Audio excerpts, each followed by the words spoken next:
welcome to Rev Sports. I'm Gargi Raut. I'm here outside of the Mullapur International Stadium. We've just witnessed South Africa leveling the series 1-1 in the second T20I between India and South Africa. Now, the question that we're asking tonight is, after India's heavy defeat, why was Akshar Patel sent at number 3? India was 4 runs for the loss of 1 wicket in the second over. But what we expected was for the skipper Surya Kumar Yadav to come in, walk in and save the day, perhaps gain back his form. But instead it was Akshar Patel who walked out to bat. Everyone in the press box, I always talk about this, that the press box is always a very objective place. It's always a place of no judgments passed. A lot of silences and not many reactions there at all. But this time around, everyone sort of looked up from their laptops and looked at each other and wondered, why Akshar Patel? What was the need here? It's not as if you've just witnessed a top order collapse.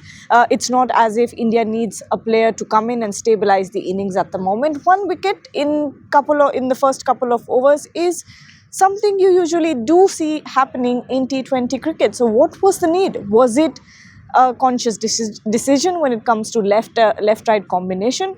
Was it because Surya Kumar Yadav, or rather the management, did not think that Surya Kumar Yadav could not do his job? Because if you really look at it, if you look at the psychology of the players, so Surya Kumar Yadav would never come out and say, I don't think I can do the job at number 3. I've been in a lean patch. I've not been able to score as many impactful runs as I would have wanted or have shown in the past. So let Akshar Patel go in and take charge. That cannot possibly be the reason why Akshar Patel was sent ahead.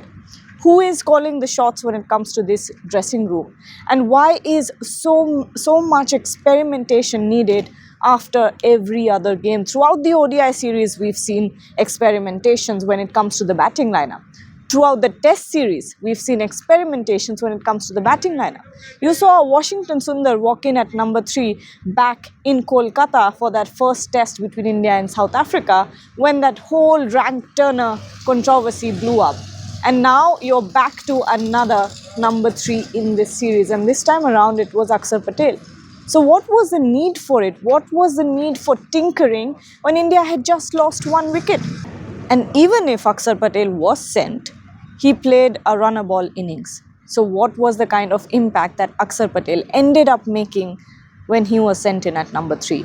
This is a question, or rather this is a series that has come up with more questions ahead of the World Cup. We're only 2 months away from the World Cup, and we thought that we would start settling into a solidified batting lineup. We would start settling into a batting lineup that is clear on what their roles are, that we would see clarity in the batting lineup as was promised when Gill was made the captain of the test format, and the management and the support staff, Shubman Gill and the other players would come out and talk of clarity, talk of security over and over again. But at this point, there seems to be so much doubt when it comes to who comes and does what when a match is on, when it's time to go out there and score some runs, that it's becoming difficult to understand what is the logic, what is the reasoning behind all of these decisions.